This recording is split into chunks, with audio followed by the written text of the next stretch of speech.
We have two speakers joining us today. We'll hear two papers that are going to be in the forthcoming issue of the CJE. I'll introduce them right before they present. So first up, we have Yuri Ostrovsky, Senior Research Analyst at Statistics Canada. He's a graduate in economics from York University, doing a one-year postdoctoral fellowship at McMaster University, where Kate and I are based. His research covers a wide range of topics, mostly pertaining to the labor market. And today he's going to talk to us about how we should measure the gig economy. So over to you, Yuri. All right, thank you. I'm not sure it says host disabled participant screen sharing. You should be okay now, Yuri. That's my end. Okay, let's see. All right, so I think you can see my screen now. Yeah, so my name is Yuri Ostrovsky, and this is a joint paper with Sanhee John and Huju Liu. And it's a paper about measuring the gig economy in Canada using administrative data. So when we started to think about it, this project, two things became apparent to us. First, there's really no agreement in the literature on what gig work is. In the media, the discussion always revolves around Uber, but there's a lot more to it than just Uber. Now you can, is it just electronically mediated work? You can certainly take this view. There are quite a few studies that take this view, but there are also quite a few studies that essentially argue that we should look at the characteristics of the work itself and not how it's mediated. And depending on how you define gig work, you can get all sorts of estimates from about 1% if you just look at the online platform economy, about 1% of the total workforce, to about a quarter of the population on the other side of the spectrum, if you broaden your definition a little bit. So that was one thing that was evident to us. The second thing that was evident to us is that there were virtually no studies of gig economy in Canada. I would say the only serious attempt to say something about gig economy, it came out a little bit later in 2019, was a paper by Olena Kostishin and Corinne Liu, and they estimated that about 30% of Canadian households are involved in gig work. And again, on the other side of the spectrum is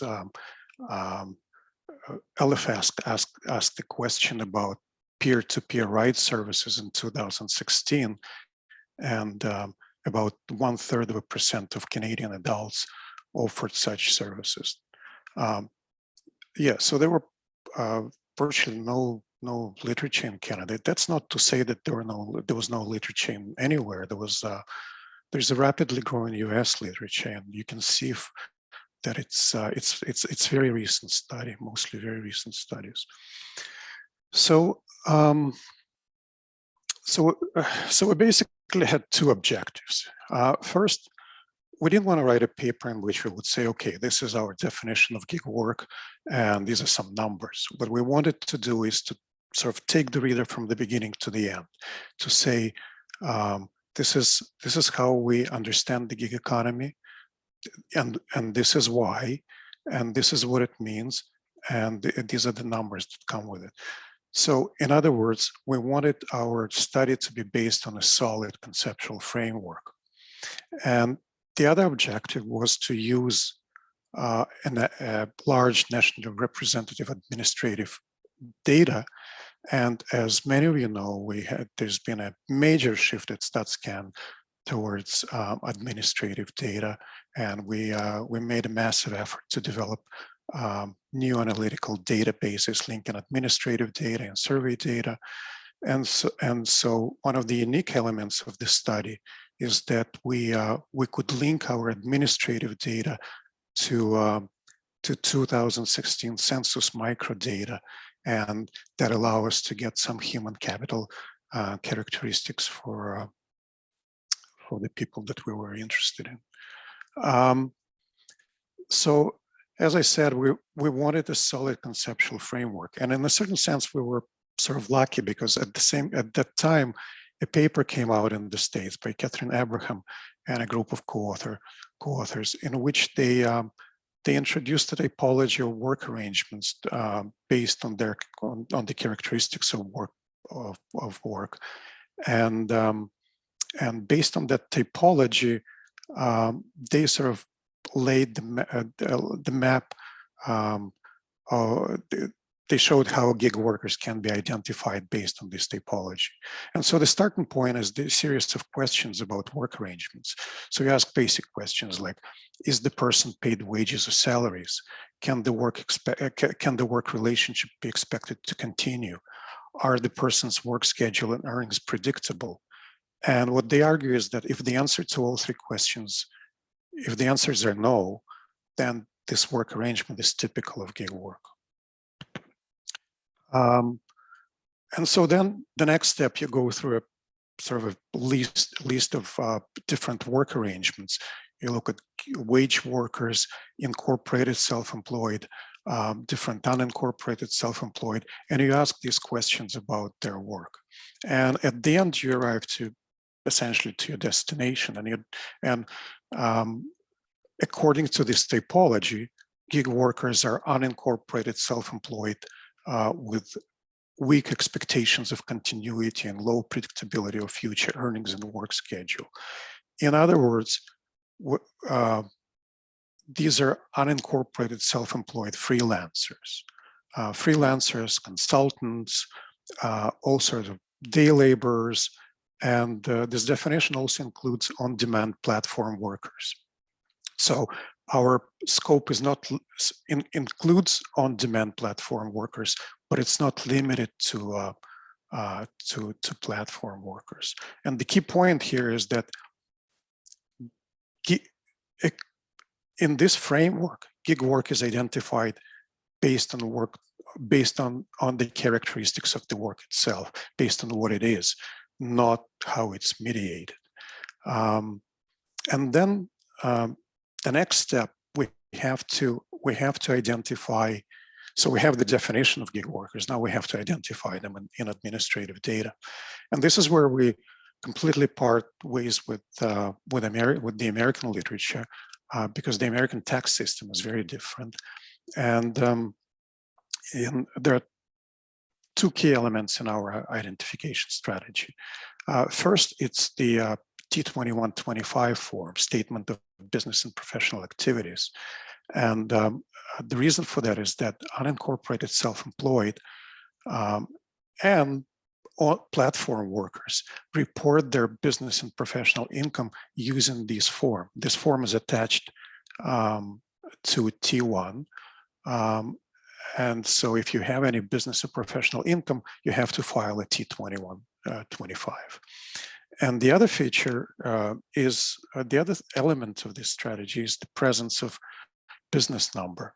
And it's a little bit complicated. I don't want to, I don't want to get into this in too much detail, but essentially, if you're a small supplier, if your total revenue is below a certain limit, you have a choice. You can have a business number, you can open a CRA account and have a business number, but you don't have to have a business number. And when we looked at the data, it was the idea that we had was that having a business number sort of signals expectations of continuity. So you have to, it's not a strenuous process to obtain a BN, but you wouldn't bother with a BN if you don't expect at least some sort of continuity of your future work. And there's more about it in the paper. There's a lot more about it in the paper. We compare our definition with various different expense-based definitions introduced in the literature. And we discuss it in quite details, all sorts of caveats. We discuss all of this in the paper. Just a few words about the data. So our main data source is administrative data. I'm sure many of you know the Canadian Employer Employee Dynamic Database, CEEDD, And as I always say, CEEDD is not really a database, it's sort of a data environment. And there are many different elements in the CEEDD. And you can, because they're all linkable, you can pick the elements that you need for your particular project. And for this project, we needed obviously personal income tax T1 files. We needed T21, 25 information, and this information is aggregated in financial declaration files. And then we also wanted to identify owners of incorporated businesses, and for that we needed Schedule 50 files. And this Schedule 50 is attached to a T2 form, to a corporate tax return. It's basically just a list of name of owners of the business. And then, as I said, we used linkage keys that had been just developed at StatScan, and we linked our administrative data to 2016 census microdata. So part of the study is based on just the administrative data, and part of the study is based on the linked administrative census data. We look at the period from 2005 to 2016. We needed to look at all workers. We need to identify all workers, and that means those who had wages and those who were also unincorporated self-employed, and those who were incorporated self-employed. And at the end, we had a sample of about 20 million observation in each year. And what was important to us is that we explicitly allow for holding several jobs or being involved in multiple activities. You could be self-employed and have a wage work, or you could be incorporated self-employed and unincorporated self-employed. So we allowed for that.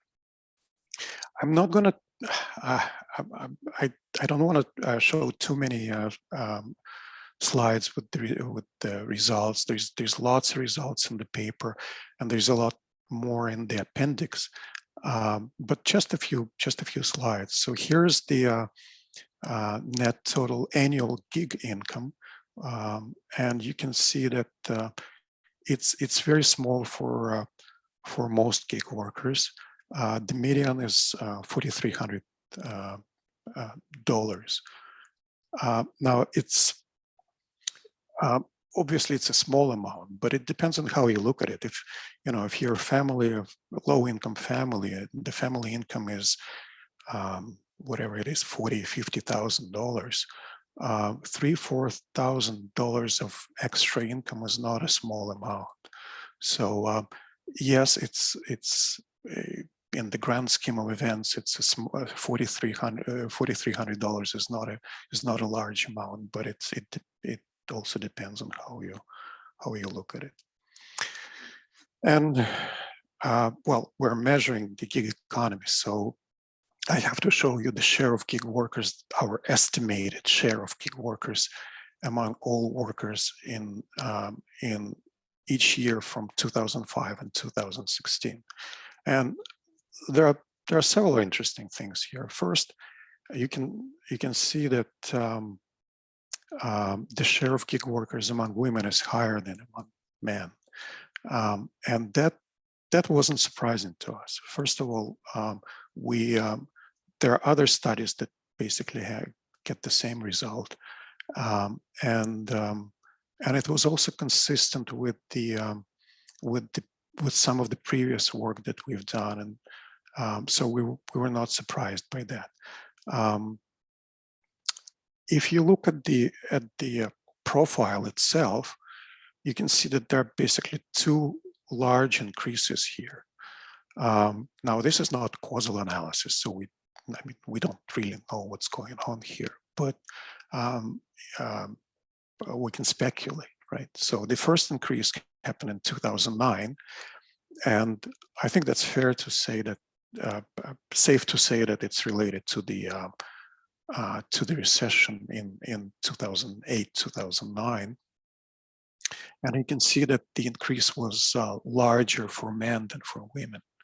And then there's sort of this flat period of, and then large increase in 2013, and it sort of tapers off in later years. It's still increasing, but not by as much. And we don't know we don't know what's going on, but it's sort of consistent with the story of if you look at this period, early 2010s, this is the period of the proliferation of online platforms. And not just that, there's sort of a broader, if you look at the broader picture, iPhone was introduced in Canada in, I think, 2008 or 2009, I can't remember exactly. And then there was this explosion of basically the app industry, and Uber arrived in Canada in 2012. So we don't really know what happened in 2013. We know we checked, there was nothing in the tax system that would tell us that it's somehow related to the changes in the tax system. So we think it may be related to the proliferation of online platforms around that time. And then you see a slowdown in later years. And one more picture that I wanted to show is the prevalence of gig work by different industries. And what's interesting here, if you look for highest prevalence of gig workers in different industries, you can see that among men and women, the highest prevalence is in the arts and entertainment industry. And that's not what many people think about when they think about gig work, but at the same time, the term itself, term gig, came from the music industry. So it shouldn't be very surprising that there's a lot of gig workers in the entertainment industries. And among women, the highest prevalence of gig workers, at least according to our estimates, is in other services, and that's a large category that includes cooks, maids, caretakers, nannies. So that's where we found the higher prevalence of gig workers among women. And just to summarize our results, our estimate of the share of gig workers among all workers is about 8.2%. It's probably a little bit higher for the reasons that we explain in the paper, but it shouldn't, even based on the way we identify gig workers and the way we define gig work, it shouldn't be above 9%. Women are more likely to do gig work than men. Interestingly, roughly half of all gig workers also have wage earnings. And we also noticed that T4 earnings dropped dramatically in the year before people enter gig work, and partially recover in subsequent years. There's higher prevalence of gig workers among highly educated, but if you look at all gig workers, about 2/3 of gig workers do not have a university degree. And there's also we also saw higher prevalence of gig workers among recent immigrants. And I think I will stop here. And I'd like to thank the organizers for inviting me. And if you have any questions, feel free to ask. Yes, it is now the time to ask any questions you have for Yuri. You can either put them in the chat or in the Q&A, or if you'd like to ask in person, you can do a hand raise, which we have one. David, go ahead. You can unmute and speak. Thank you very much. Hi, Yuri. I did. Long time no see. That's true. Anyways, perhaps you know this. I have scrutinized this paper. I read it about 3 or 4 times as a major source for my recent piece done for the C.V. Howe Institute. I was just wondering, what you're showing here, is that the exact content of that StatsCan paper? Has it been updated? Yeah, thanks, David. Yeah, I read your paper, by the way. It's very interesting. There's some difference between the StatsCan paper and the CGE paper. First of all, there's a lot more material in the CGE paper, and an important element that we added to the CGE paper is the comparison with another definition of gig work that we found in the recent literature. And the difference is that that definition is expense-based. So basically they looked at, they took unincorporated self-employed and they look at their expenses and tried to identify independent contractors, or as we would say, gig workers, based on the expenses. And we discuss it in some detail, and we point out some important, I think, drawbacks of the expense-based definition and the advantages of our definition. And I think that's the major addition to the paper.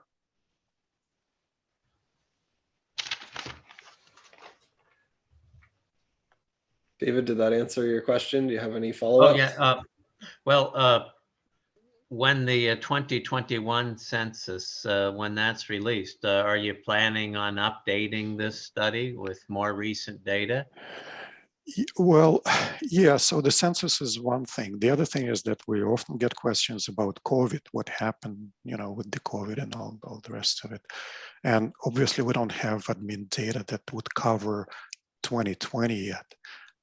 We're now processing T1 files for 2019. So we would have to wait at least a year or two before we can say anything about COVID. So yes, we're going to wait at least a couple of years and get more data that would cover COVID and census and all that, and then we would probably revisit. There are also some changes in the way people report. For example, Uber drivers report their income, so we would have to think about that too. So there are quite a few changes, but yes, we probably revisit the issue in the future. I certainly appreciate you pointing out the plight of arts and entertainment workers, because my younger daughter was one of them who was really zapped by COVID-19. And we got angry many times when the media would only talk about hotel workers, only talk about restaurant workers. So many times we were saying to the TV, what about arts workers? Thank you, Yuri. Yuri, I thought there was kind of an interesting notion to this idea that is the work expected to continue? Because I can kind of imagine if I'm an Uber driver, I can sort of count on that. I mean, it's going to be irregular and it's going to have all the other features of gig work, but that's second, and it's not your paper, but that other paper in the literature. I'm just wondering why they defined it that way when the obvious candidates would meet that definition. Well, what you expect to continue is your relationship with Uber, but that doesn't really mean that you but you can have any solid expectations of what your earnings are going to be, what your schedule is going to be like, who your clients are going to be, where. So the only thing that you really can expect is that you're going to be an Uber driver, but Uber is not your employer, right? Okay. It's not where you're Uber is basically a middleman, but everything else is pretty much is a question mark. Okay, so we have another question from William. I'm just going to go ahead and ask it. Do you have gig data applied to the automotive industry in terms of how many that work in the industry that work over platforms, et cetera, and maybe do not traditionally report to work physically? Yeah, so we get a lot of questions about specific industries. I don't really have anything specific. So there are all sorts of issues here. The main issue, of course, is that the sample size, right? We can't drill very deep into each industry because we can't report the results. There are sort of confidentiality issues, and the numbers get too small. And the other thing is that I'm reluctant to do that sort of things because each industry has its own specific. We know that our approach works in general. Whether it works for any specific industry is a different story, because the rules and regulations in each industry are different. So we're reluctant to drill it down to like 5-digit industries, or even 4-digit industries. So the answer is no. So. Okay, thank you, Yuri.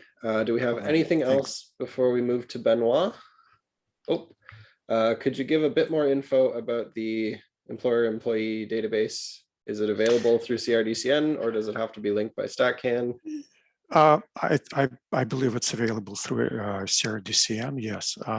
There's tons of information on StatCan website, and I'm sure if you contact your local RDC, they will give you a lot of information. It's a very large database with a lot of files in it.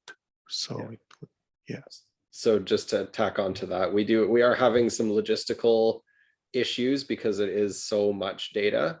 So Saeed and others who are interested, you might be better off speaking to your analyst at your local center to figure out what the situation is for you. But yes, the business microdata is available through the RDC program. So thank you for that question. And doing that, we'll move on to Benoit Dostie, who hopefully will turn his camera back on for us. If you allow me. I'll allow you, yeah. I had to turn you off last time. You can start your video because the host has stopped it. Oh, okay, so this is bad. All right, well, that's what you get for hanging out on screen. There we go. So while he's coming up here, Benoit is a professor at HEC Montreal. He's also the academic director for the KICS, the RDC network in Quebec. He's also a fellow at the IZA in Germany and a fellow at Cyrano. And today he is going to talk to us about his forthcoming paper. And we look forward to hearing about that. Thank you, Benoit. Thank you for having me. Do you see the slides? We do. Yes. Okay, perfect. I'm always trying to find new ways of showing my slides, even though I have a technical, I have a way that works, but it's fun to try new things. So thanks for having me. I should mention at first that this is joint work with Robert Gagné, who's a colleague at HEC, and Jonathan Delaurier and Jonathan Paré, who are two former students also at HEC Montreal.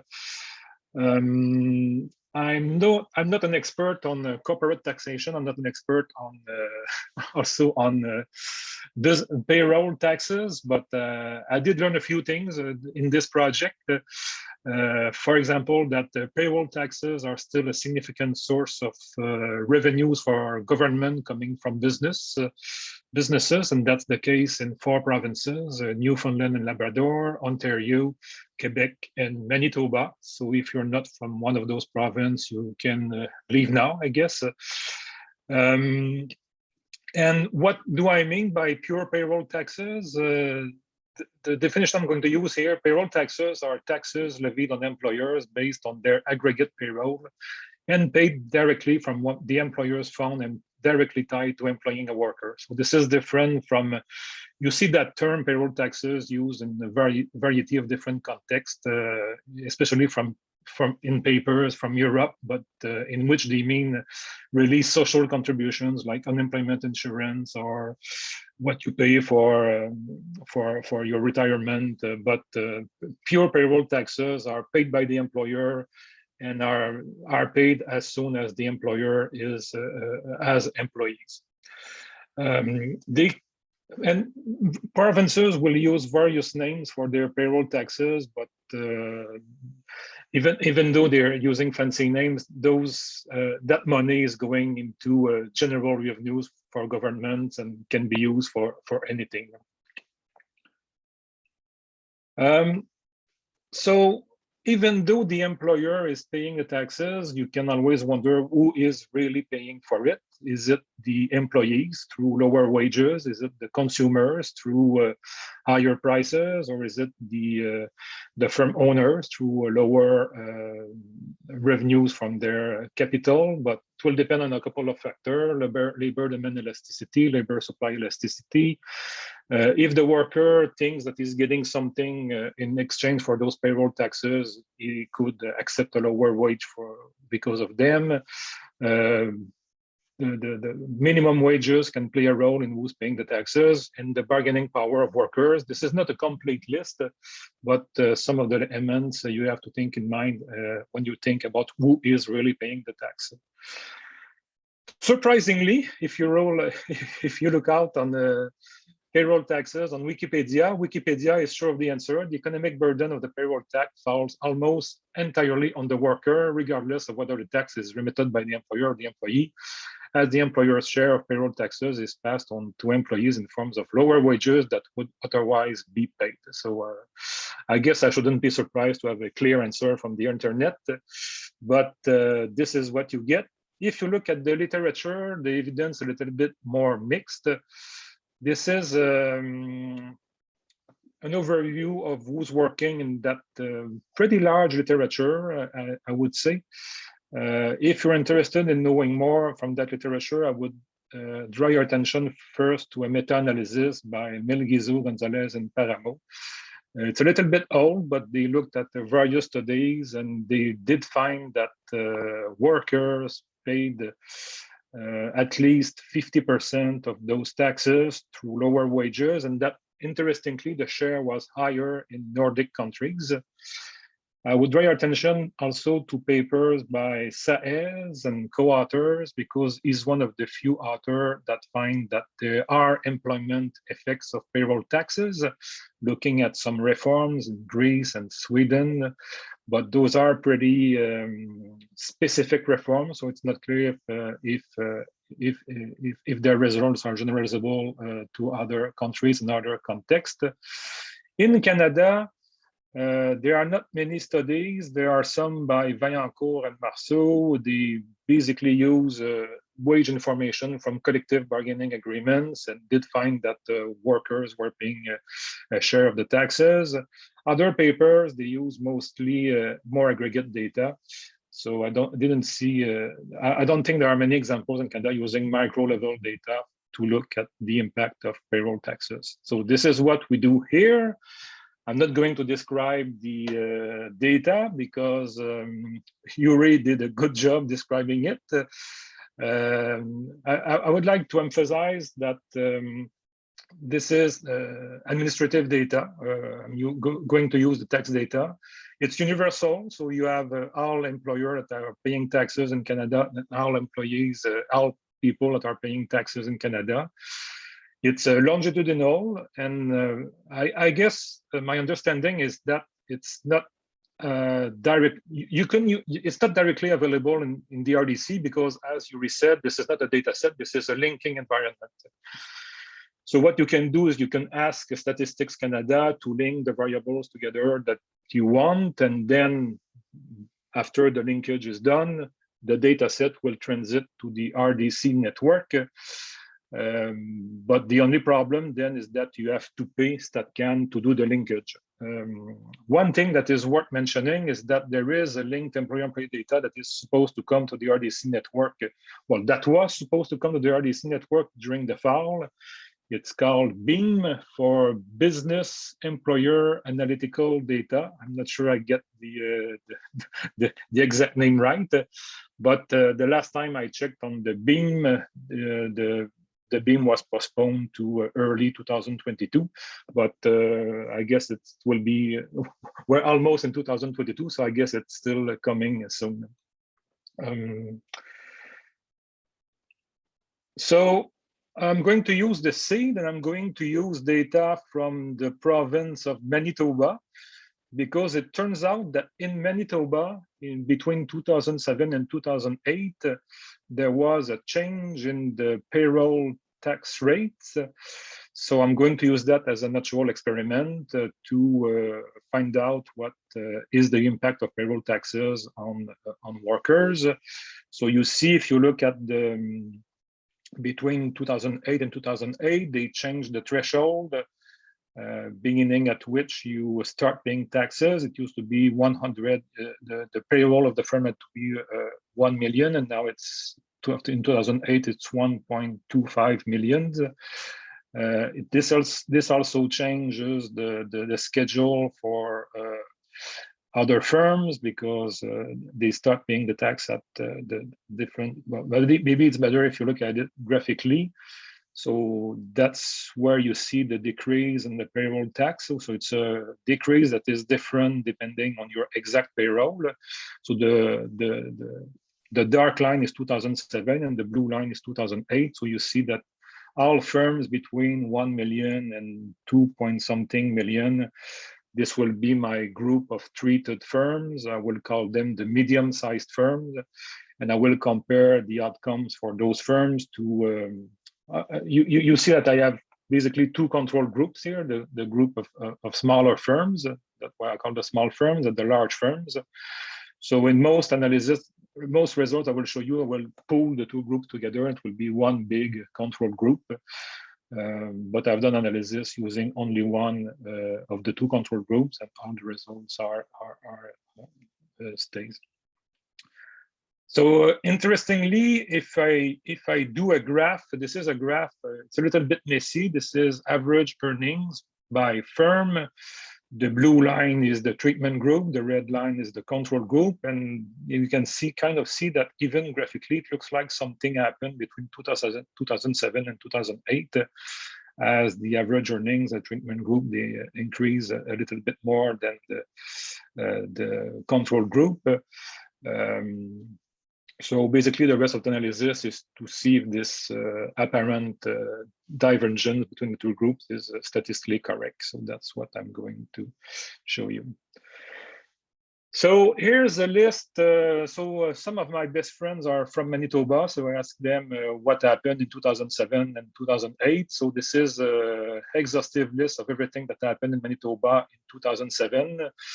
There was a general election. There was a new statutory holiday, family day, that began in 2000. I don't remember the exact date, but sometimes between that year. The corporate capital tax was cut by 20%. The general corporate income tax cut by 1%, and apparently something happened related to sunflower seeds. But this, I'm not sure. I don't know if my friends were trying to pull a prank on me, but apparently Manitoba is indeed one of the biggest producer of sunflower seeds. So I guess it's possible that something happened related to that, but I didn't check. With respect to the decrease in the payroll tax, you might think that it looks like a small decrease, so maybe nobody noticed, and it's not something that is worth paying attention to. But going through the Winnipeg Free Press, I was easily able to find at least two articles, but there were more. But just to give you an example, this was noted by the press. For example, in March 22nd, the Canadian Federation of Business bought a birthday cake and lit the candles to mark the 25th anniversary of the Manitoba payroll tax, but not in celebration. So the bottom line is all businesses in Manitoba, they hate the payroll tax. And they lobby for its abolition. In April 5th, the increase in the payroll exemption on its 25th anniversary is appreciated and will mostly reduce its burden. So I guess the firms were happy to see it. They wanted to see it disappear, but given that it didn't disappear, they were happy to see it at least decrease a little bit. So the first model is basic difference in difference model. So I guess I'm not going through it.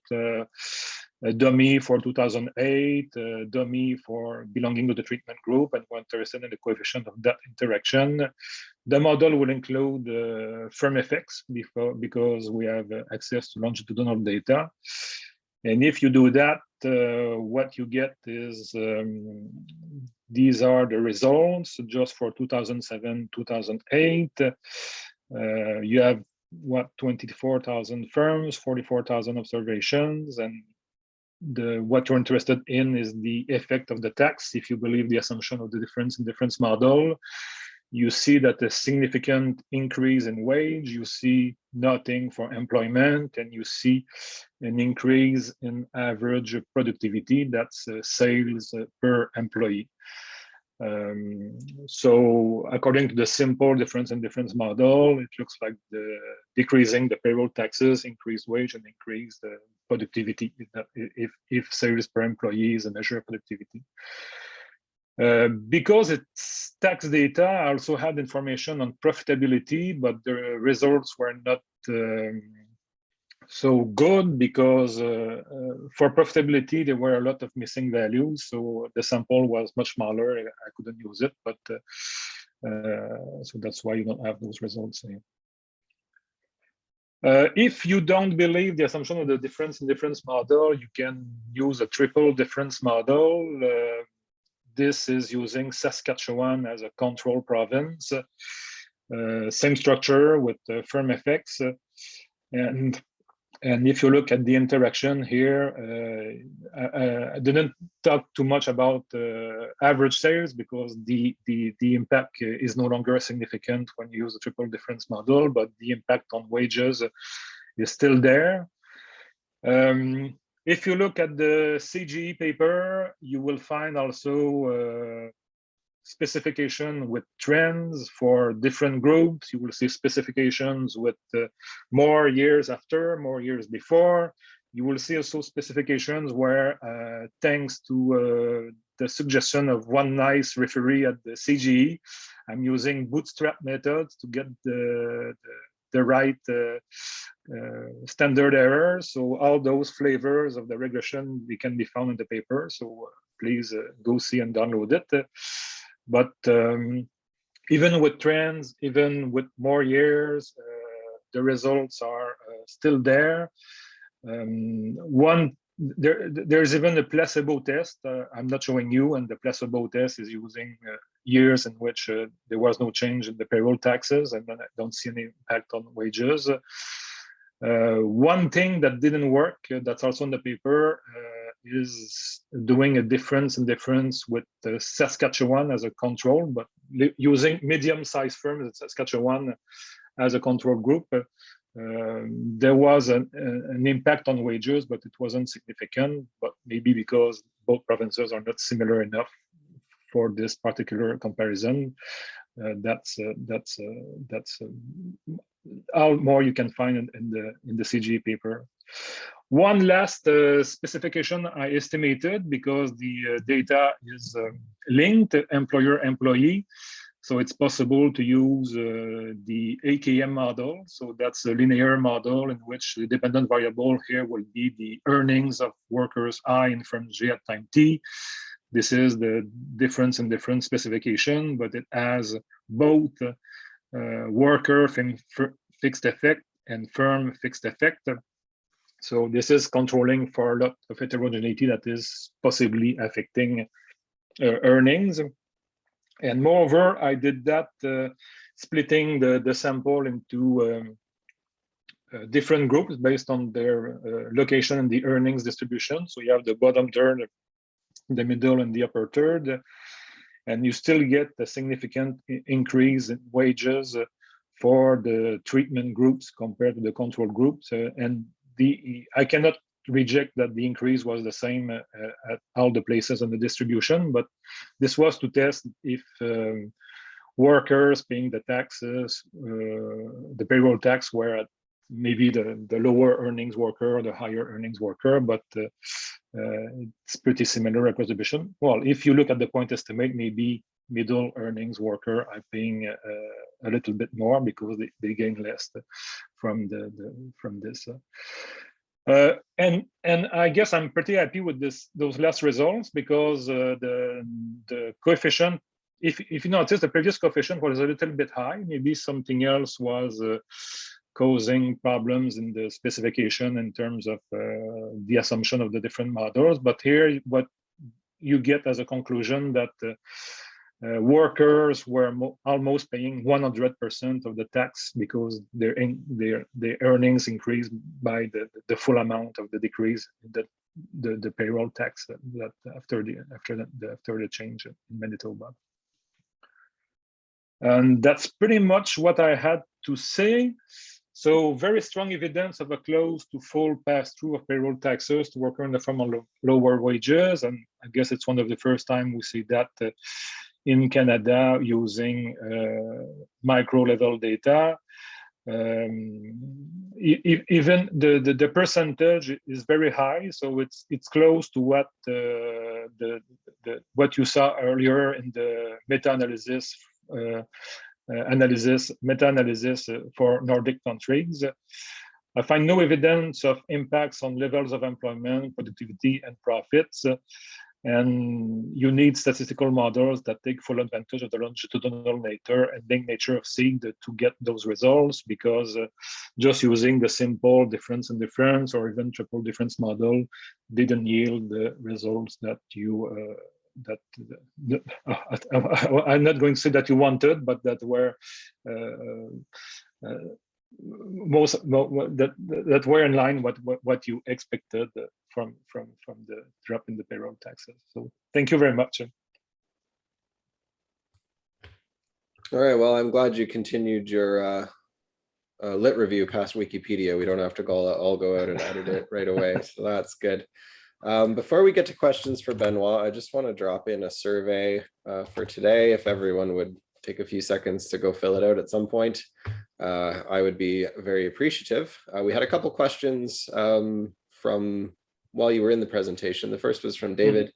Are the tax revenues earmarked towards certain expenditures like CPP or employment insurance? Or my understanding is that no. So I think what well, in Ontario, they call it the health and education payroll tax or something like that. So I guess they want you to believe that it's going exclusively to expenses and education and health.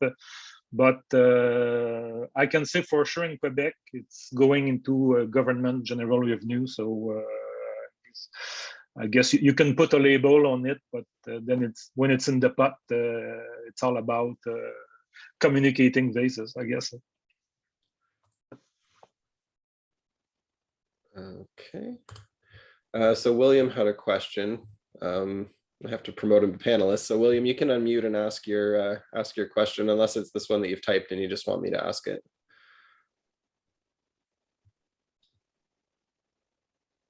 Okay, so William just says, then there should be no impact on investment from your study. All would be impacting the workers.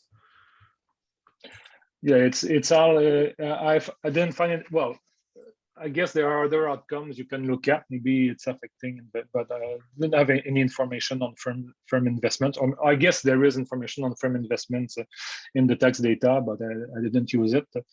And I just found a trade-off between the tax and the earnings of the workers. Okay. Are there any other questions for Benoit?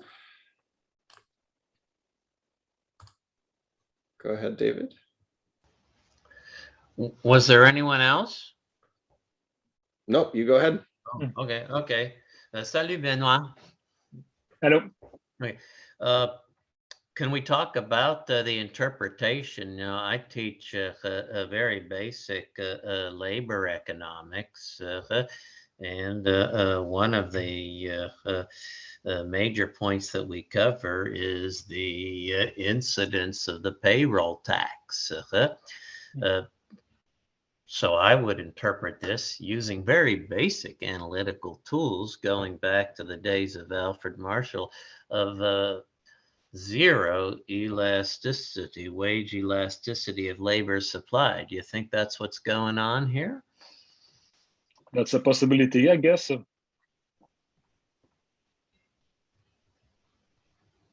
Well, that's you don't see anything moving on employment, so you all see it on wages. Well, earning actually it's earnings. There's another possibility that I was smiling when I saw everyone really interested in using that data, because maybe it's now time to see what's bad about this data set. Since it's tax data, it's only earnings. So it's a product of wage plus multiplied by hours worked, weeks worked. So there could be, it could be that the firm is not changing the number of workers, but is changing the number of hours of work. So we're told by StatCan, and Yuri might jump in, that at some point they will have information on work intensity that will be matched to that data set. And then it would be interesting to redo all those analyses, taking into account work intensity and pure wages. Well, that makes it substantially more complicated, but that seems to me to be pretty important. Yeah. Well, there we go. But I'm a big fan of using the data and pushing it to the limit based on what it is, but having the conclusion conditional on the data you have. So Cool. it leaves more work to do for people after. Bravo. So Yuri's still here, so he'll take that back to the masters at StatCan, and they can get working on that work intensity information. Is there anything else for Benoit before we get Kate to say goodbye? All right, seeing nothing, send us off, Kate. Okay, first of all, Grant, thank you very much for organizing this, and thanks to everyone who's attended today. Yuri and Benoit, thank you very much for sharing your papers with us. I should say, and I admit I might be a little bit biased as the managing editor of the CJE, but I do think these are two really quite important studies in the Canadian context. And so I encourage you, once our journal issue is published, we're facing some brief publication delays right now at the Wiley, so hopefully they'll be up and available for you to read sometime soon. I would encourage you all to go read them, because again, they're excellent papers and really good contributions. So thank you. And I wish everyone have a good happy holidays. Thank you.